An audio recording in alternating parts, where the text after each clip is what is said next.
Shrimayee. Nice to meet you. And my name is Santie. I am a registered mountain guide based in Cape Town, South Africa, and I offer beautiful guided hikes and tracks in the mountains in and around Cape Town. Yeah, I've only seen Cape Town in pictures, but it does look very beautiful. I think, yeah, I would love to visit it one day. So today our questions have been divided into several categories. So I'll start with the first one, which is travel logistics. How far is the city center from the airport, and what is the best way to get to the city center? Let me share my screen and then I'll show it to you. So here we have a map of the greater city of Cape Town, and there is the boundary of the greater city of Cape Town. And you can see Cape Town sits on the southwestern edge of South Africa. And on this side, we have the Atlantic Ocean. Over here, we have Pulse Bay. This is the Cape Peninsula. And this blue dot in the middle is the Cape Town International Airport. And this blue dot on top, this is Cape Town City Centre. And the distance is about 20 kilometers. And you can see there also Table Mountain. And so to get from the airport to the city, probably the easiest to take an Uber or a taxi. Okay, got it. So you mentioned that both Uber and taxis are available for tourists to reach the city center from the airport. Is there a cheaper option between the two? I would generally say that an Uber is cheaper than a taxi service. Okay, got it. Is there like a specific spot in the airport where you have to go to pick up an Uber, or can you just like call for one on the app and it'll come to wherever you are? There is a specific spot, yes. I don't have the details of that, sorry. No, that's okay. Yeah. So the next question is, how far are the hiking trails from the city, and what is the best way to reach them? So, of course, the world famous iconic flat-topped 1 kilometer high and 3 kilometer wide facade of Table Mountain, probably Cape Town's most distinguishing feature. And this mountain falls within the Table Mountain National Park, which stretches from Signal Hill in the north all the way to Cape Point along the Peninsula range of mountains in the south. And if we go into a bit more detail, then you can see here is Cape Town City Centre, and this is Table Mountain itself. And there are lots of hiking trails, trailheads starting from all around the mountain, and distance from about 5 to 25 kilometers from the city centre. And then on the Cape Peninsula, which is also falls within Table Mountain National Park, some of the trailheads start a distance from about 50 kilometers all the way to about 60 kilometers at Peninsula. And then if you look at the bigger map, then a radius of 100 kilometers from Cape Town, near the towns of Franschhoek, Stellenbosch, Kleinmond, there's also mountain nature reserves with beautiful hiking trails. Distances 80, 60, and 90 kilometers from the city center. Okay, got it. That's a lot of hiking trails. Do you have like a favorite hiking trail? I do. I've actually drafted a list here. If you can see the list, now we've zoomed into Cape Town and Table Mountain itself. And on this section of the mountain, I've just listed 9 hikes here, but there are several more, each with quite a different character. What I'd like to do is take you through a few of them and share some photos of them. So on this list, can you see the list here? There's 9 hikes listed here.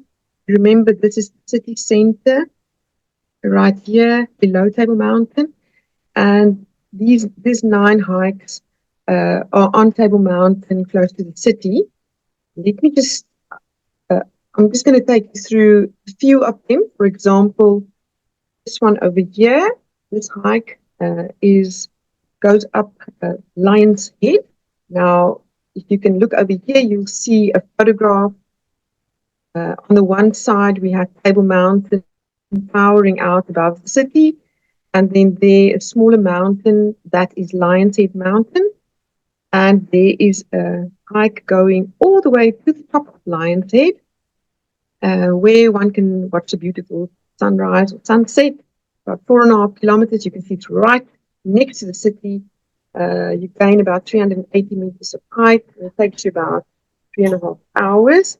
There's another photograph of Lion's Head Mountain, ocean below. You can just imagine views. This slide shows some people sitting on top of Lion's Head. You can see the shadow of the mountain in the ocean. Here's someone just summiting. You can see the view back towards Table Mountain. Here's someone climbing up a section of the trail that has some staples. Then, if I can show you another hike on Table Mountain, this one is called the Skeleton Gorge, the cable car hike. So this hike is on Table Mountain itself, and you can see it starts on the eastern side of the mountain. The trail starts in the Stellenbosch Botanical Garden. It goes all the way up the mountain through a beautiful forested area called Skeleton Gorge. It was a few hundred years ago, they found a skeleton in a cave along the trail, and it actually goes right to the top of the mountain where there is a cable car. And this slide shows the forested area where the hike starts. So you're going through beautiful Afro-montane indigenous forest. The entire hike to the cable car is about 7 kilometers. It is a bit of a steep one. Rise 950 meters in total, and the distance to get to the cable car is about 6 hours.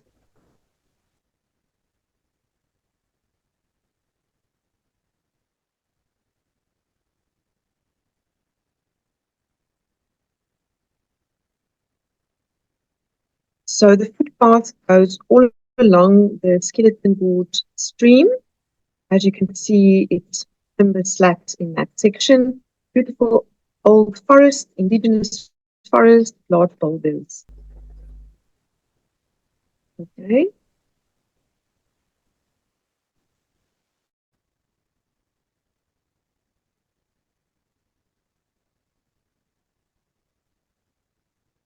So in this section, the trail goes up some ladders, and you can see there's a beautiful waterfall next to the ladders.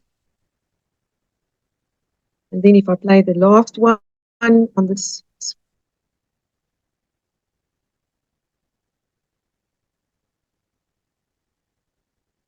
So this Skeleton Gorge hike is quite an adventurous hike. You go up ladders, you also walk right in the stream bed in some sections. Okay, that's interesting. So the waterfalls, are they, so you mentioned that you can see them after it rains. Are they not, can you not see them otherwise? We are in a winter rainfall area, so it doesn't rain really in summer. So towards the end of summer, there won't be any water in the waterfalls. Only when it starts raining again, sort of generally about April, and then slowly builds up more and more rain into winter, and then the waterfalls are bigger. Okay, gotcha. Okay, so this is still the Skeleton Gorge hike. The view that you get from the top, once you've reached the top of the gorge, you look out over the city and False Bay and the mountains in the distance. And these are some pictures of along the route until you get to the top where we have the cable station, and you can take the cable car all the way down. There's another beautiful one that I'd like to show you. This is on Table Mountain. We don't have time to go through the entire list, but this one is quite a special one, so let me tell you a little bit about it. It's called the Tranquility Cracks and Diving Board Hike. So this hike is on the western side of the mountain, and this section of the mountain is called 12 Apostles. Hike goes to some beautiful rock formations, large slits in the rocks that you can walk through. It forms like a maze on top of the mountain, as you can see in these photographs. And one can go and explore this maze of rock fissures. And they are tree-lined. So trees, indigenous old trees, grow on top of the mountain in these rock slits. The total duration of this hike is 5 to 6 hours. It's a 9.5 kilometer distance, more or less, and the elevation gain is 650 meters. And you can also see as you walk out of the rock fissures, then there's on the mountain beautiful flowers and fantastic views northwards. That is Lion's Head in the distance and Table Mountain. There's some more photos of the views that you can see from Tranquility Cracks. And this is a rock feature called the diving board that the brave can stand on for a photo opportunity.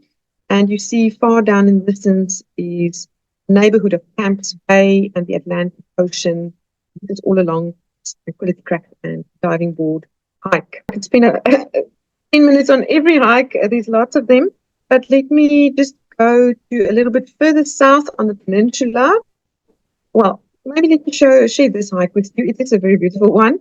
The nice thing about Table Mountain is that it's got a variety of terrain. There's different things you see on all different hikes. So this is a completely different one from the other one, not on the same trails. It falls diagonally to the top. So it starts also on the eastern side of the mountain. You hike up the mountain via a trail called the Diagonal Trail. Very beautiful. You go all the way to the eastern side of the mountain, which is the highest point on Table Mountain, and then you literally walk along the front edge of the mountain to the cable car. So this is the scenery where you start out from, at the bottom of the mountain, and the trail literally goes up and you walk along that green edge over there. It looks very narrow, but one can walk there, and then you walk up this gorge right over the top of that outcrop and up into the mountain. And there's a small cave lookout point at the base of the mountain on this side, where I usually stop and have an early morning cup of coffee. And this photo was taken from the Diagonal Trail, which is called the Porcupine Ravine. In total, the hike is about 10 kilometers long, and you rise about 1,050 meters over that 10 kilometers. It takes you about 6.5 hours to complete it. These are some views from higher up. There you can see Lion's Head sticking out. There to the north, you can see the tabletop with the cableway sitting right on the edge of the table. That's where you hit it. And this slide shows just some scenery along the way. You can see when you're high up on Table Mountain, the views towards the back is absolutely magnificent across the peninsula. And these two ladies are standing at the highest point of the mountain, which is 1,085 meters above sea level. I'd also like to show you a little bit of the trails on the peninsula side. There's also some lovely trails here, which is now south of the main Table Mountain. And the one that I've selected to share some photos with you is this one called the Elephant's Eye Cave Fynbos and Views hike that I offer. And this is the scenery along there. This area of the mountain is not so very steep like the mountain proper itself. The elevation gain in this hike is about 370 meters total, over 10 kilometers. And you start literally from the base of this dam, and you're hiking up this hill from where the photo was taken, and around in the hills. I'll show you the cave just now, and then you're going to come back around back to this dam, and one can have a nice swim in the dam on hot summer days. So this is a photograph of the Elephant's Eye Cave. You can see there's the eye, that's the cave. This is the head of the elephant, and the back of the elephant mountain looks like an elephant over here. One continues further along the mountain and through this beautiful vegetation, and we are on our way to that neck over there. And when you get to that neck over there, this is the view from the top of the neck. You're looking down into Hout Bay, which is a small neighborhood, small part of Capetown, with a small fishing harbor over there and a beautiful beach. You're looking down onto that during this hike, and then you end back at the dam. Now, finally, I'd also like to share a little bit about the hiking opportunities and hikes that I offer in the mountains in that radius that I mentioned, within 100 kilometers from the city center. So there are some hikes here near the town of Ranchi. There's some hikes here near the town of Stellenbosch, and then one down here near the town of Kleinmond. So let me first take you to this beautiful hike above the town of Ranchi. So here it is quite an easy hike, I would say, an ideal family hike, very close to Ranchi. And you're hiking up this lovely valley. It takes you 4.5 hours, 7.5 kilometers. And eventually you get to this spectacular viewpoint overlooking this deep valley with the dam in the distance. And we usually stop there, some snack, coffee, and hike back the same way. So that's quite a popular easy hike for people staying over in Ranchi. Then another very, very special hike I'd like to show you about is this one called the Jonkershoek Panorama Hike that I offer in the mountains close to Stellenbosch. And yeah, I also have a little video which I want to show you. This was taken from the side of the mountain where you go up during this hike.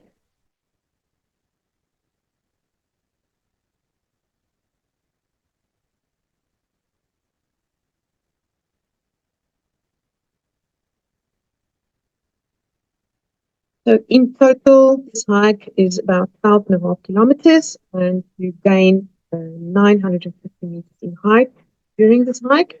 It's quite a strenuous hike, I would say. It takes you the whole day to complete it. It's magnificently beautiful scenery. From the one edge of the valley where you hike up, you look down onto some waterfalls, which is also not flowing in summer. They'll only really be flowing after rain. That's spectacular when they do, and if you catch it at the right time of the day, you even get a little rainbow in the waterfall. You come to a high neck, and you're overlooking beautiful valley that you can't even see from anywhere else. This is a photo of the high neck from where you can see that valley. You can see there the trail goes up, and you can literally hike all the way up there. Beautiful rugged mountain scenery behind you. There's also beautiful flowers along the hikes. I'll talk about that a bit later. But this is some pink proteas, and you can see the size of the flowers. They're magnificent. Flower in this March and April. And when you get down back in the valley, you're hiking along this beautiful mountain stream. And in summer, it's ideal. Take a lovely swim.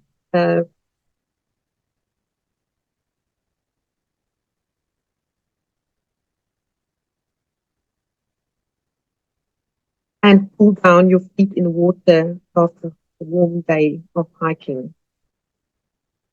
Then the last one on this list is the hike down up coast here near the town of Kleinmond. It's called the Kogelberg fynbos Heartland hike in the Kogelberg Nature Reserve.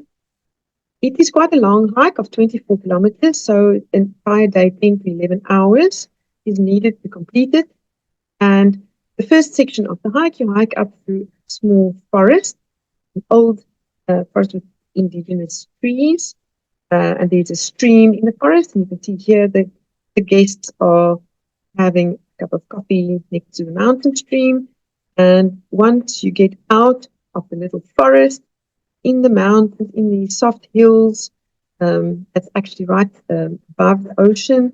Yeah, and here you can see the trail and beautiful vegetation.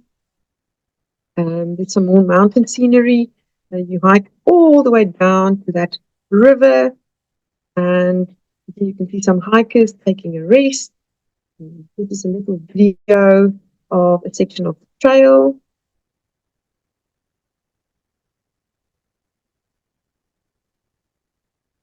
And another photo with some flowers and the river. And finally, towards the end of the hike, this is the scenery next to the river. Also perfect for a lovely swim to cool down after a long day of hiking. Yeah. Some of those hikes look quite adventurous, I would say. I think I would find it hard. So the next question is, what is the most budget-friendly way for trekkers or hikers to move within the city to reach the trails? Once again, Uber taxi is a very cost-effective way. There are also a bus system called the My City Bus in Cape Town itself, but you need to be quite organized to know when the buses will be where. I haven't used it myself. I have my own car. Okay. That's all for the travel logistics section. The next section that we'll talk about is renting equipment. Can trekkers and hikers rent trekking gear locally? And if so, can you suggest some reputable local companies? There are some companies where one can rent, but generally the hikes are day hikes, for a couple of hours or a full day. And you basically need your hiking shoes, and you need a small rucksack that can carry with capacity 20 to 35 liters. So generally, tourists visiting Cape Town bring their own small hiking backpack along to use during the hike.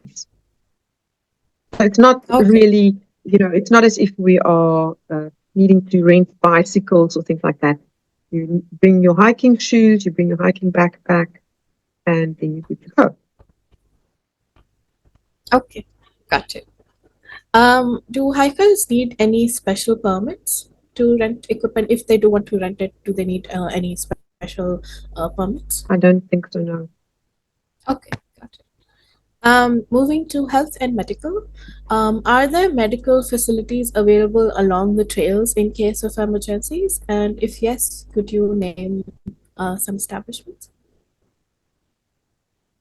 So in the mountains along the hiking trails, it's a mountain. It's a nature reserve. There's no buildings. There's no hospitals.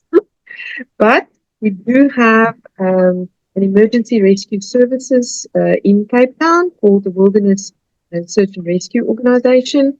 And they are very well active and very well organized.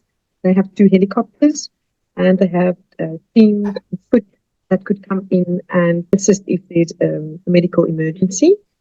Then, if a medical emergency occurs and a patient needs to be taken down the mountain, evacuated to the mountain, there are ambulances and hospitals in the city. Cape Town is a large modern city, has all these facilities. So there's, can list some hospitals, this Barnard Memorial Hospital, there's the Groote government-run hospital, there's Vincent Pallotti Hospital. Yes, so there's lots of hospital facilities if there's a serious emergency. Okay, got it. So for the ambulance and the rescue services that you mentioned, is there a number that tourists can call, like a specific number for the ambulance? Like it's America, it's 911. So is there like a specific number in Cape Town that you can call? Yes, there's a specific number for the wilderness search and rescue services. In many places in the mountain itself, there's no cell phone signal, and there's obviously no Wi-Fi. We are in the mountain. So I do carry with me a satellite messenger two-way communication device. It's got emergency numbers pre-programmed into the device. So if an emergency occurs on the mountain, I can straight away reach out and get hold of the relevant emergency rescue services. Okay, got it. Um, so if in case anyone's going there without a guide, I'm not sure if it's possible to go there without a guide. But if someone does choose to do so, would you recommend buying a satellite phone and bringing it with them?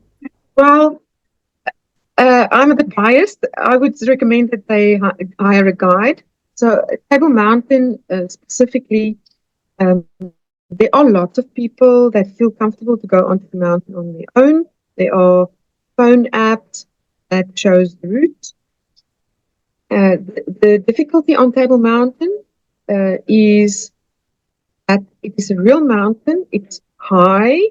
It's can be treacherous in if the weather changes. The weather on the mountain changes quickly. Mist, high mist can come in.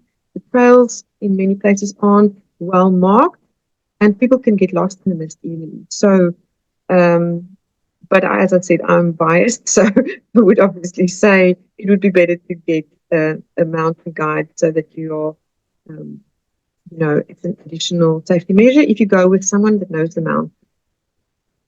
Okay, got it. Are there any specific health precautions or advice that you offer to trekkers before they start on their journey? So, the first thing I do when someone contacts me is to ask them about their level of fitness and about any medical conditions or allergies they have. And then I would recommend a trail that matches their level of fitness. So if it's someone that never hikes in their life, they are very unfit, they really want to be on mountain, then I would say then let's go up with the cable car. We can do beautiful hike on the flat tabletop. It's not too strenuous, and you still see beautiful vegetation and beautiful views. And then you can just take the cable car down. So you don't have to hike all the steep mountain. There's lots of people that's more adventurous. They're looking for hiking up the mountain, but make sure that they have fitness level. So that's, I think, the most important thing in terms of my recommendation. Then, of course, also I require guests to provide their medical insurance details. So safety and medical emergency safety, to me, is the most important thing when you go into the mountain. So I take that information along in hard copy. Should anything happen on the mountain, something serious, then you have it with us. You don't have to go and search on phones where batteries have died or whatever. You have the information with us. And then what else? Very important on the mountain is to take enough water, and especially in summer, and warm clothing and rain gear. So I've been on the mountain many times where even if it's summer, we have a wind, prevalent wind in summer is the southeaster wind that blows. It can be icy cold on Table Mountain in the summer. On a hot summer's day, the weather can change and the wind can be icy cold. So I always ensure I physically check that my guests bring warm clothing And in summer, a light rain jacket. In winter, definitely a rain jacket or a rain poncho. And enough water. I would also choose the route that we don't, if it's a route that's in the sunny side of the mountain in the morning, then we start early so that we are on top of the mountain before the heat of the day. We're not going to start 12 o'clock in the day with the sun blazing down on the mountain, and overheat.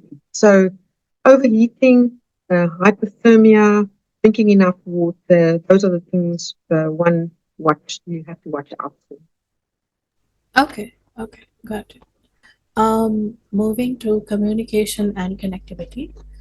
Is it advisable for trekkers to have local SIM cards for emergencies or connectivity on remote trails? So, as I mentioned, there's many trails, many areas on the mountain where there's no internet signal, there's not even cell phone signal. But it is important for travelers coming to, uh, uh, like to any big city, is to have a local SIM card, to have connectivity, so that you can contact your hotel, so that you can order your Uber, so that you can be in touch with, if you have arranged a tour guide, that you can be in touch with that person to receive WhatsApps and emails, for example. I think that is important when you're traveling any city. But yes, no connectivity on the mountain. Okay. Right. Are there any, like you mentioned, that most of them don't have any connectivity, but are there any spots along the trekking routes where travelers can access Wi-Fi or cellular networks? Wi-Fi, no, there's no Wi-Fi in the mountain. Cellular network in some places, but it would be on a specific high little hill. Yeah, so it's not one. You are better to go prepared for the fact that you won't have any connection, and that's why I prepare satellite messenger device so that I'm always connected. Okay, got it. The next section is attractions. Are there any culturally significant sites or natural landmarks along trekking routes that trekkers should visit? Okay, so for this, I want to share my screen again. Yeah. So I think the most significant spot or site is probably Table Mountain itself. In 2011, our iconic Table Mountain was officially voted in a global vote that 100 million people took part in as one of the new seven wonders of nature. It's also the only one of the new seven wonders of nature that's located entirely within an urban area. Here you can see beautiful pictures of Table Mountain itself as seen from the city and from Lions Head Mountain. And then in 2023, Table Mountain also achieved another even more remarkable milestone, being officially recognized as one of the top seven wonders of nature worth visiting, also in an international competition. And one would ask, now, why is that? Of course, because of this fantastic flat top summit that is literally 3 kilometers wide and 1 kilometer, 1,085 meters above sea level, with its sheer cliffs on all sides, really creating a mesmerizing sight that has captured the imagination of generations of travelers. This mountain, Table Mountain, also holds deep cultural significance for the indigenous Khoisan people that have inhabited the coastal region around the mountain for thousands of years before Europeans settled on the tip of South Africa. And the Khoisan referred to the mountain as Hurikwahu. The word Hurikwahu literally translates to mountain rising out of the ocean. Then, of course, the summit of the mountain, if you're on top of the mountain, the views down into the city and across to uh, Robben Island, which you can see here in the top picture. It's also quite magnificent. Also for the fact that it is this place where full of adventures and nature trails and hiking trails. And lastly, the reason for it being voted as the new Seven Wonder of Nature is for the vegetation on the mountain. Table Mountain falls within the Cape Floral region, which has UNESCO World Heritage status for hosting a unique ecosystem known as fynbos, showcasing remarkable biodiversity of plant life, including the iconic pink protea that you can see here in the photograph. And this is South Africa's national flower as well. Okay, got it. Also, I'm curious about the names. So I'm assuming that Table Mountain got its name because it's flat on the top. But is there a specific reason why the Lion's Head Mountain got its name? Because I can't see if it is shaped like a lion's head in the pictures. So in the old days, this back of lion's head was called the lion's rump. Now, if you imagine a sphinx lying down, like a cat lying down, and that's the back of the cat, and that's the front, and that's the head of the lion, and its mouth is open. Okay. So that's the lion's head and the lion's rump. The back of the mountain nowadays is called Signal Hill. Okay, got it.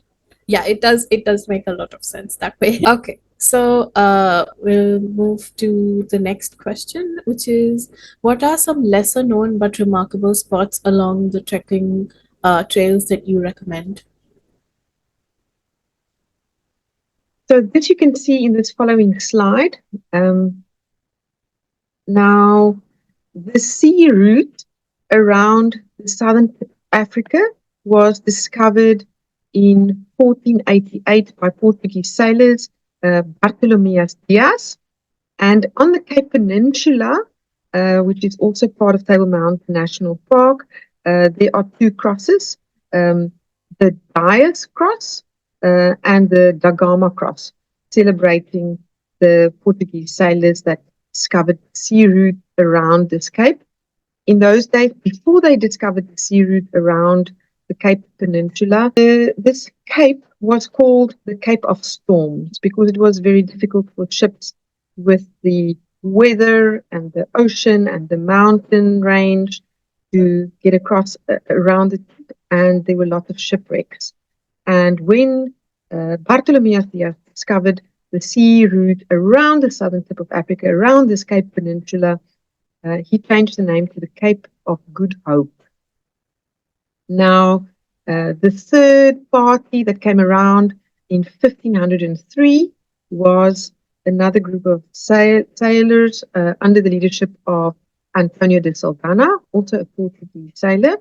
And Antonio de Saldanha actually was the first one to land in Table Bay and set eyes on Table Mountain. And he wasn't sure where he was. He wasn't sure whether he had rounded the Cape or not. He was the first one to hike up the mountain. And here you can see nowadays there's a trail going up there. This route is called Platteklip Gorge, up the front of the mountain, right up. It's very steep, it's about 2 kilometers walking up the mountain, but then you reach right to the top. And the first person to hike up there was Antonio de Saldanha in 1503.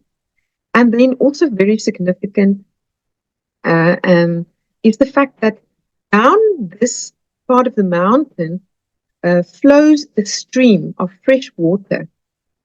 And this stream of fresh water was where the ships in the old days, in the late 1400s, actually got fresh water to replenish when they were on their way to India around the southern tip of South Africa. And it is for the reason that this stream is here and Table Bay as a bay, that Capetown is situated here at the foot of Table Mountain. Then I think the last thing that I would like to point out is this beacon. This is called McLear's Beacon. It is on the eastern end of the flat tabletop. It is the highest point of the mountain at 1,085 meters above sea level. So just a tiny little bit higher than the rest of the tabletop on a little rocky outcrop. And this is called McLear's Beacon for Sir Thomas McLear, that was living in Cape Town in the 1800s, in 1836. And he was here to do measurements, determine the meridian curvature of the Earth from north to south. And this beacon was built here in honor of his work. Obviously, they needed that information for navigation on the oceans in those days. Okay, got it. Yeah, that's very interesting. Yeah. Um, This so mountain is quite historic. yeah, so the next section is weather and packing. When is the best time to hike considering the weather and trail locations? So the best time for hiking, I would say, is spring and autumn. Spring being probably the best time. That would be from around September to November for two reasons. It is so we have a winter rainfall area. So in winter, there are many days that it is raining, and if you don't like hiking in the rain, then that's not going to work for you. In springtime, the rain becomes less frequent, and the temperatures are not that hot.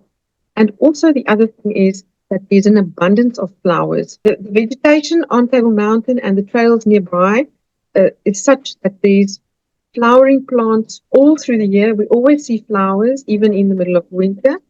But in springtime, I would say it's the most abundant. So it's really beautiful weather. It's not too hot, and beautiful flowers. In summertime, we have the temperatures can go up to 5 degrees centigrade in the afternoons. We do have in summertime always a southeaster wind mostly blowing, and sometimes it can be blowing very strong and be a bit unpleasant. But it is also advantageous because it cools you down on a hot day in the mountain. But some of the trails also, like Skeleton Gorge, you hike up through the forest under the canopy of the trees. So it helps on hot days. Okay, got it. What essential items do you recommend trackers pack for a successful trekking experience? We spoke a little bit about this before, but in my mind, the most important thing is you need to not get lost on mountain. So you need a good map. There are map apps that you can use, but they're not always, I don't know if they're always reliable, because there are lots of people going up, and then the mist comes over and then they get lost on the mountain. So a really good map or a really good hiking guide knows the mountain. I would say that's number one. This thing, essential other items. Of course, your sunglasses, your hat, sunscreen, a whistle. A whistle, if you do get lost, if there is an emergency and you don't have, you didn't book a guide, you got lost, someone can find you by you can blowing the whistle. Rain jacket, enough water, and snacks. Okay, gotcha. What's the ideal duration for travelers to spend in Cape Town? Cape Town has so much to offer, with the mountains, the beaches, wonderful restaurants, close proximity to fantastic winelands, Franschhoek and Stellenbosch areas. So 5-10 days at least. There's a lot to offer, and you don't want to come all this way to the southern tip of South Africa and then have to go home too quickly. Yeah, that's true. So the next question is about safety. Any precautions or safety tips for hikers that you would like to share, apart from the ones that you already mentioned? Yes, so I guess the only, I would think that's the only disadvantage of having Table Mountain so close to the city is the fact that it is a city, and this often sometimes a criminal element in the city. There's pickpockets and muggers. And sometimes these people find their way into the mountain and onto the trails. So there is active policing at the trailheads, and also rangers walking in the mountain to, if someone like that is there. But it is a big mountain, and someone can still be hiding behind the bush. So I recommend to my guests to leave all expensive jewelry, expensive fancy watches, cameras at home, rather. And I really, actually, in that respect, it's once again an advantage of taking a hiking guide that knows the mountain. Booking with hiking guide. Not that hiking guide is a bodyguard, not at all. But there are WhatsApp groups, there are Facebook groups where people keep in contact. We are in the know about where are the hotspots for crime on the mountain, and we don't take our guests there. We know where it is to go that is safe. Okay, got it. Moving to local wildlife and flora. What types of wildlife can trekkers expect to encounter along the trails near Cape Town? And are there any safety precautions for this to keep in mind? Okay, let me share my screen with you again. Okay, so I think in terms of wildlife, the thing that people are usually fearful of would be snakes. So we do have snakes on the mountain. We also have quite dangerous snakes. These are boomslang, which are quite poisonous. The thing is that snakes are quite shy, and you are in fact lucky if you see a snake because the beautiful wildlife you see. They are generally more scared of you than you of them. And the best safety precaution is just to leave the snake alone. The snake will go away and disappear into the bushes. I hike a lot in the mountains. I'm in the mountains all the time. And I can count on my one hand the amount of times that I've actually come across a snake. And the best thing is just to leave the snake alone and let the snake go its own way. Then we have other beautiful wildlife on the mountain. As you can see here, we have some eagles, that's the rose eagle. We have lizards on the mountain. There's some mongooses. There's some tracks here of mongoose. We have a small antelope that's on Table Mountain and the mountains nearby called Springer. And here you can see some rock hyrax and small marmots very close to the upper cableway station where they're basking in the sun.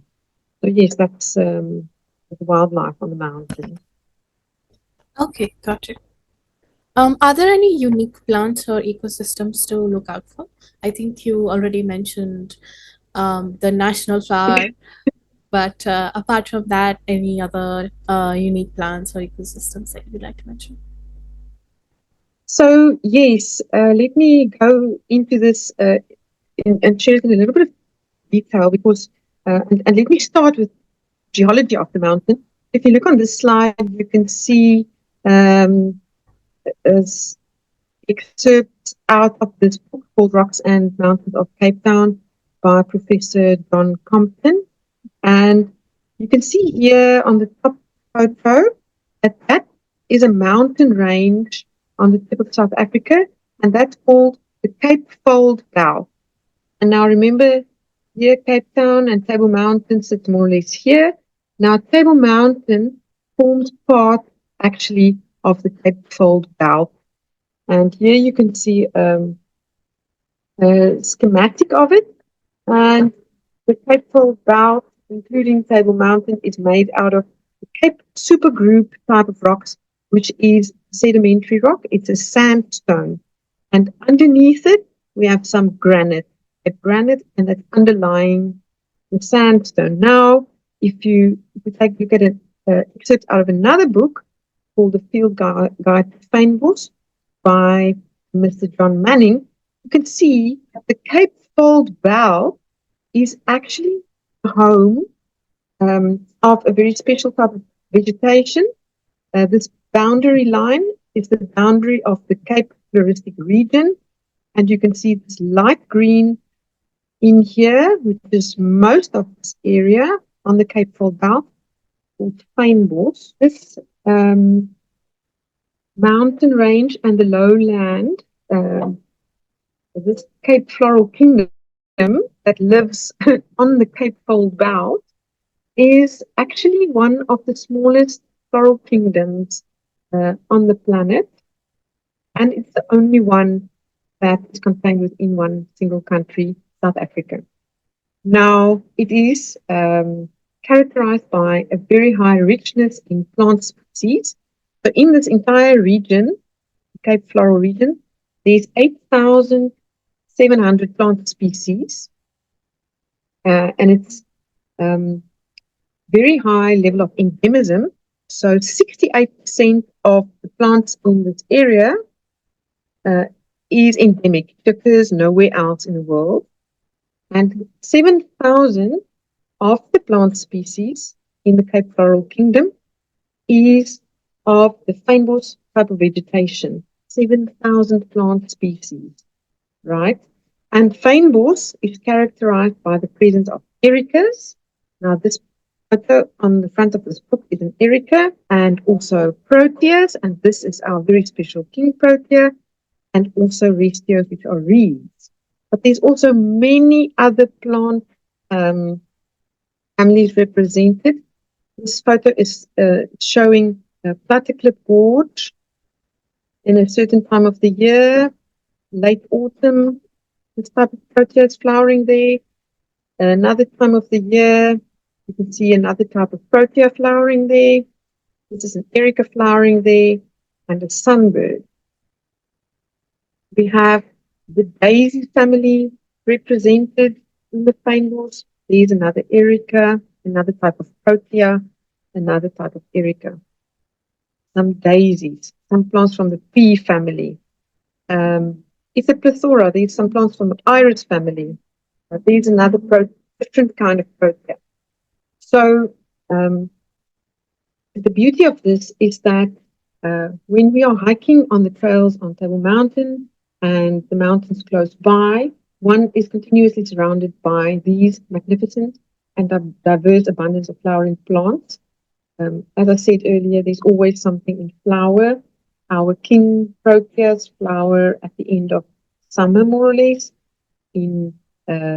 Throughout summer, there are many orchids flowering on the mountain. There's something flowering all time of the year. This is in the Jonkershoek mountain. That is also a type of protea called the pincushion. And of course, the flowering plants attract a lot of insects, like you can see over here. Okay, got it. Yeah, I've actually a lot of these flowers. I've never seen anything like them before in my life. They're very pretty. It is quite magnificent, yeah. Okay. Okay. The next section is trail difficulty and accessibility. Can you provide insights into the varying difficulty levels of trekking trails near Cape Town that cater to both beginners and experienced trekkers? Yes, so again, I'm going to share a slide with you. And this is a summary sheet of the hikes I offer. And this is just the first page of it, just to give you an example. And you see, I classify or I share this information with people interested in hiking, the distance, the amount of effort, the overall uphill, as well as whether there's scrambling involved or not. Now, you can see here, this is a short hike, which is fairly easy. I'll go into a bit more detail just now about that. Not a lot of uphill. Then there's some short hikes, that's very difficult, with more uphill, and so on. Table Mountain and Table Mountain National Park and the mountains close by offers a wide variety of trails. There's flat, easy, short, and flat for longer walks. And so for me, it was quite important, especially being a mountain guide, being able to give people that want to book a hike proper information in terms of what they are signing up for. So because there is so much variety, I actually give them the distance. You can see 1 to 5 kilometers short, 5 to 12 medium, 12 to 20. This gives you an idea of the variety that is available. And then in terms of effort, there's fairly easy, and that's about how flat or steep the hike is. And then, of course, also the overall uphill and whether they're scrambling or not. And then I also do a detailed itinerary sheet for every hike, which shows more detail, exactly how far it's going to be, exactly how high it's going to be, and more or less how long a hike will take. So just in terms of difficulty level to understand, elevation gain is a concept that not everybody understands what it means. Basically, how high vertically up are you going to go over the distance that you're going to be walking? So, for example, if you are going to rise 260 meters over 750 meters, then it's like climbing stairs for 104 stories. So that gives one an idea. And the hiking trails in and around Cape Town offers a variety for everybody, from easy to very hard and long. Okay, got it. Are there any wheelchair accessible or family friendly trails available for trekkers? Yes, on like I said, on Table Mountain itself, family friendly would be to take the cable car up. And I've even taken young kids, a 7 and 9-year-old, for example. We take the cable car up with mom and dad. We do a flat hike on top of the mountain. Wheelchair access, there is only for a short section close to the cable car. Okay. And I would say also wheelchair access also in Stellenbosch Botanical Garden. But then you're not like on the mountain, you're in the botanical garden. Okay, got it. So, yeah, the next section is photography and adventure opportunities. What are some of the best photography spots along trekking routes near Cape Town that offer beautiful views or unique natural formations? Well, where does one start? I think from what you've seen and what we've discussed, there are many, many wonderful photographic opportunities all around. This is a photo taken from the foot of Devil's Peak across the city for a sunset. Table Mountain right to our left. This is, the views in the mountains near Franschhoek, easily quite accessible trail. This is some views and scenery from Table Mountain itself on the trails on Table Mountain. The picture on the right, you can see right across False Bay to the mountains on the other side here. So for those keen to take beautiful photographs, Cape Town is the place to be. This is scenery, mountain scenery in the Jonkershoek Nature Reserve above Stellenbosch, magnificent mountain scenery. This is a hike above Simonstown on the peninsula. There's often rainbows across the peninsula. This is the Cape Peninsula stretching in that direction with the ocean there. So photographic opportunities. Oh, this is another one. Just look at that. Spectacular in the mountain above Franschhoek, the Paddock hike. Yes, photographic opportunities plentiful. I think you also asked about adventurous activities, thrill-seeking activities. I don't offer that, but one can do abseiling off Table Mountain. There's kloofing, also paragliding. Paragliding. Okay. Okay, got it. So yeah, yeah. Any other off the beaten path experiences that you would like to recommend? Yes, like I said, there's paragliding that one can do right from Signal Hill in Cape Town. There's kayaking trips that people can do around Cape Town. People can do abseiling off the top of Table Mountain. Yes, there's lots of thrill-seeking activities. Okay, got it. So our next section is food and dining. What are some local foods or snacks that travelers should try? So we have very famous tea that is actually it's called rooibos tea. Rooibos means red bush because the tea has a red color. And that plant is a plant that occurs naturally in the fynbos vegetation. So the tea is made from this fynbos plant, rooibos tea. It's a world famous tea, caffeine free, very healthy. Then locally in Cape Town, we have a very rich culture of different people from all over the world that settled here over the centuries. So there's a strong Malay culture. So more Eastern food like samosas you find here. Something else we call a cook sister, which is a special Malay specialty that you have to eat when you're in Cape Town. There's a meat dish called buboti, and that's also a Malay speciality.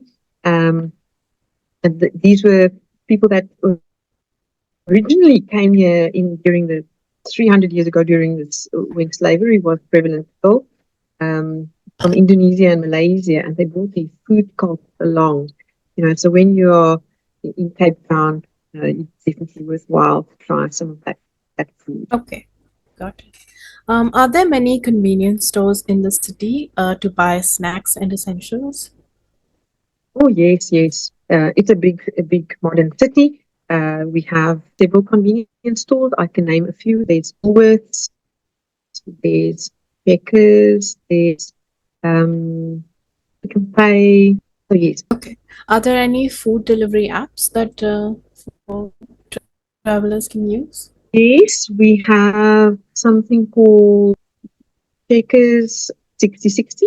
So that is Checkers convenience store that also has a delivery service. Then we have Uber Eats. So if you have, via Uber, also order food and takeaways. Then there's also Mr. Delivery, where you can order food and takeaways from. Okay. So the next section is festivals and events. Are there any annual festivals or events that happen in Cape Town or nearby cities? Yeah, I saw your call that happens across over New Year. It's called the Kaapse Klopse. It's quite a cultural festival. So it's a tradition of playing music, and there's a whole parade through the center of Cape Town during New Year. For the rest, I'm mostly in the mountains, so I can't really tell you about big festivals happening in the city. But it's a big modern city, and with a lot of there's a large convention center where lots of these art exhibitions and a lot of things like that happening. But my specialty is the mountain. Yeah, no worries, no worries. Um, and the last question that we have for you today is tipping a cultural norm? And if yes, then what are your suggestions for how much one should tip? Yes, tipping is definitely done in Cape Town. Generally about 10 to 15% for good service. So in the service industry, definitely tipping is the norm, but for good service. Okay, okay, got it. So yeah, these are all the questions that we had for you today. But is there anything else that you would like to tell us? Any other recommendations that you think perhaps we missed out on? Sure, no, I think we've gone through quite a lot of detail. I think we've already covered quite a lot, so yes, I think we have it. We have it all.